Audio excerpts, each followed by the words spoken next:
Hey everyone. Sorry it took me so long to make this video, but I'm finally getting around to answering everybody's questions. There's not a lot, but there's a few, and I'm going to answer them the best I can. And if I don't know the answer, I'll send you somewhere so you can get the correct answer. And the first question is, when I look at Insanity stories and progress reports, I have noticed that it is very common to see little progress in the first month, and then drastic changes in the second month, from inches to pounds, and especially their pictures. Do you know why? Was it the same for you? First, I don't know why, but because not everyone does that. Some people lose a lot of weight actually in the first month and then less in the second month. And then sometimes it's the other way around. It just depends on the person and their body, because everybody gets different results from programs. But for me, I don't really know because when I started Insanity, I was really overweight. And so you kind of more notice weight loss when you're overweight. I say on the scale more than in pictures. But and also when I did Insanity, I weighed myself um, day one, and then I put my scale away, and I didn't weigh myself again till I was finished with the whole program. So I don't really know if I lost more weight in the first month or second month. Um, but I'm pretty sure um, that Shaun T actually, in one of his webcam talk things that he's done with Beachbody, I think he's answered that question. I'll have to look back and see. But the way he's designed the program, I think there's a way where it targets actually you kind of lose weight, and then actually second month you tone up more. It all depends on how the person is though. This program affects everybody differently, so not everybody gets the same results. And I don't know mine in the first round ever I did, because I weighed myself day one, and then weighed myself on day 60 when I was completely done with the whole program.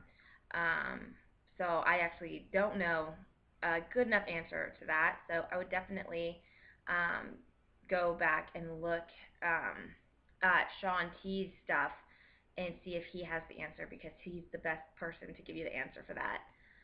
And then the second one is it okay to give yourself treats once in a while, cheat days, without making them habit, obviously? I always tend to binge if I don't eat what my body craves. Well, this one is, it depends. Like, you don't want to binge because you eat a lot of bad things, obviously, that's bad. But don't call them cheat days, just put it into your calorie amount for the day. You know, how much are you eating, and add in that amount that you want to eat. Don't overeat it. Just kind of, you don't want to also eat bad things. Like, you don't want to go out and have a bunch of ice cream or eat a bunch of cake and then be like, yes, or go out and binge and then all of a sudden you're eating a whole bag of potato chips.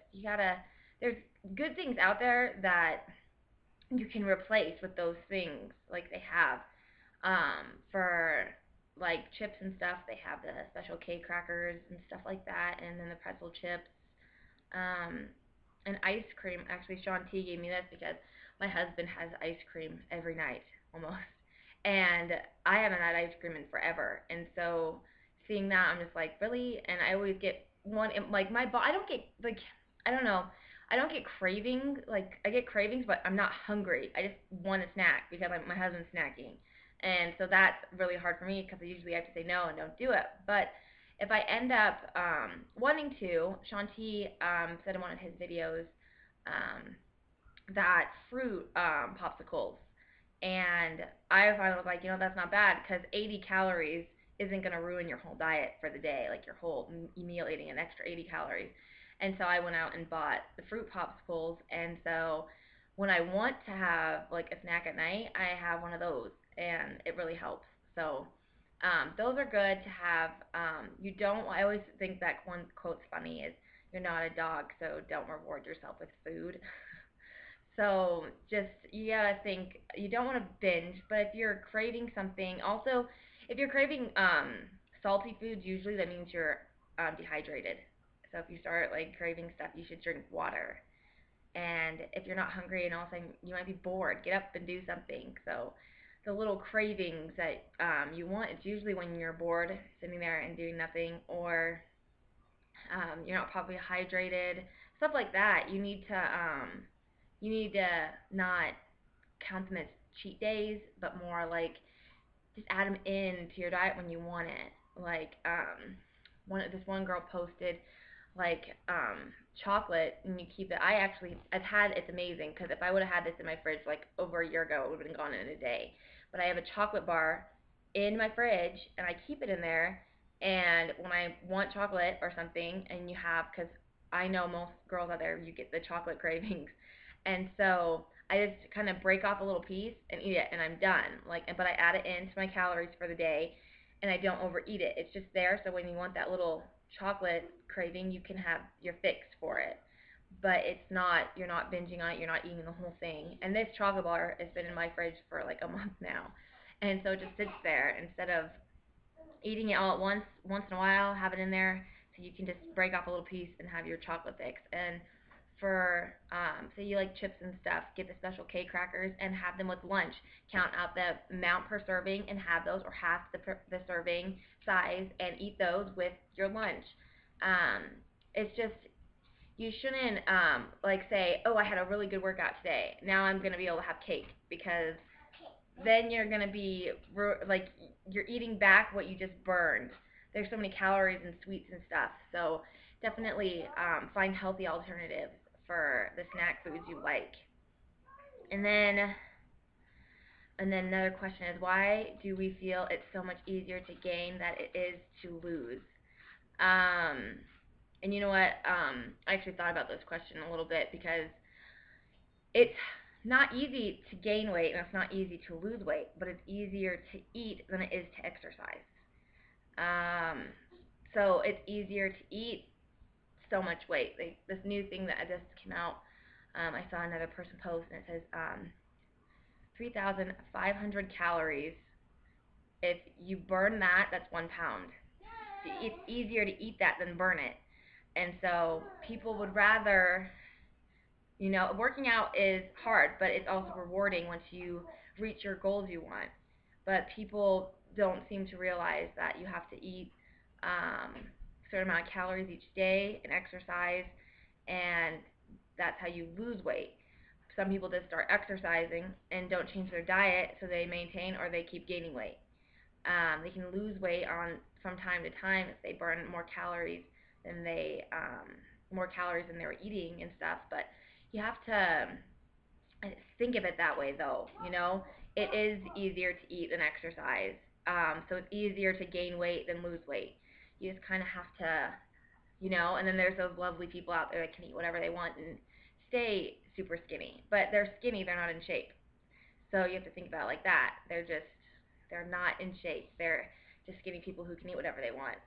Um, and then it's definitely easier in to gain weight, but it's also easier to eat. So just think about it like that, and think about how rewarding, what's more rewarding, eating something or working out and getting to your goal.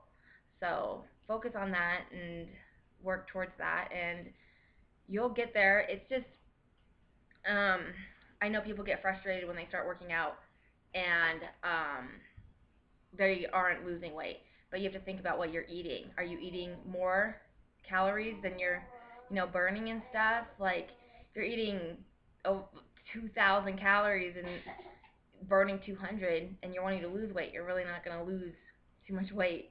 You need to find out what's the right calorie amount for you to eat while exercising and lose, so you can lose weight, or whatever your weight loss goal is or fitness goal. So definitely look into that and find that out. But you have to just it's definitely easier to eat than exercise, and so it's definitely easier to gain weight than lose weight. And then the last question,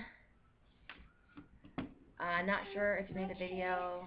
I did the Insanity abs today for the first time and didn't feel it in my abs. I did get the sore lower back though.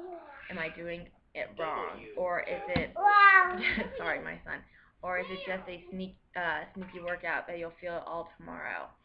Some ab workouts you should feel them. I've been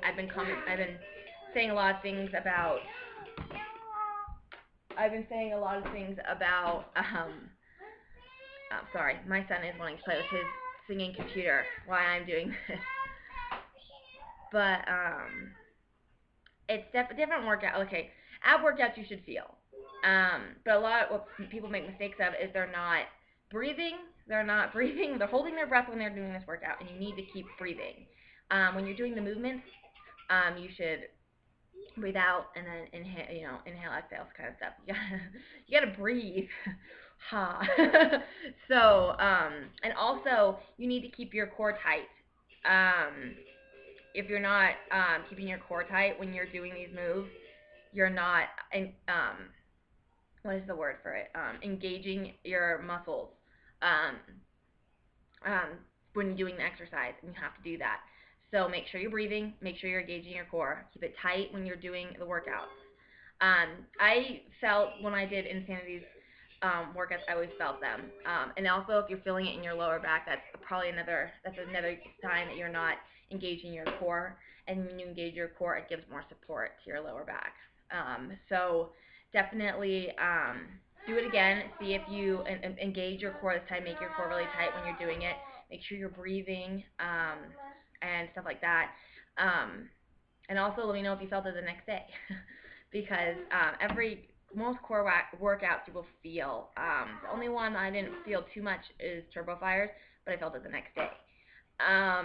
And also, I've been learning a lot from the core workouts from Les Mills Pump, and make sure you're breathing and make sure you're engaging your core, and you'll get the results. You'll feel it, and you'll know it's working.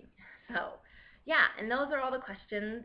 I hope I answered them the best I could, trying to answer them the best I can with my little one running around.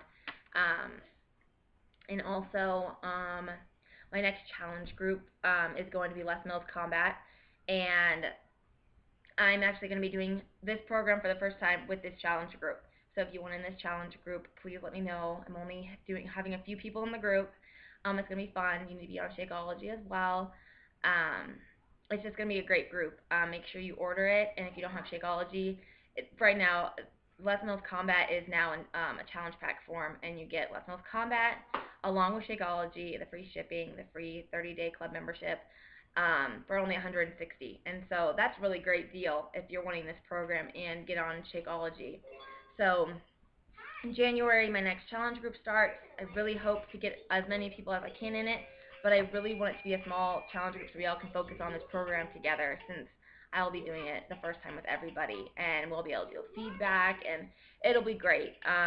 So definitely let me know if you want in on that. If you have any other questions, let me know. If you have any more questions involving this one, let me know. And also, I'll try to get the links posted for Shaun T's, the webcam videos of Shaun T, and then a few other things to help everybody out with all these fun questions. But I hope I answered them the best I could. Hope I don't sound too crazy. I hope everybody has a good day.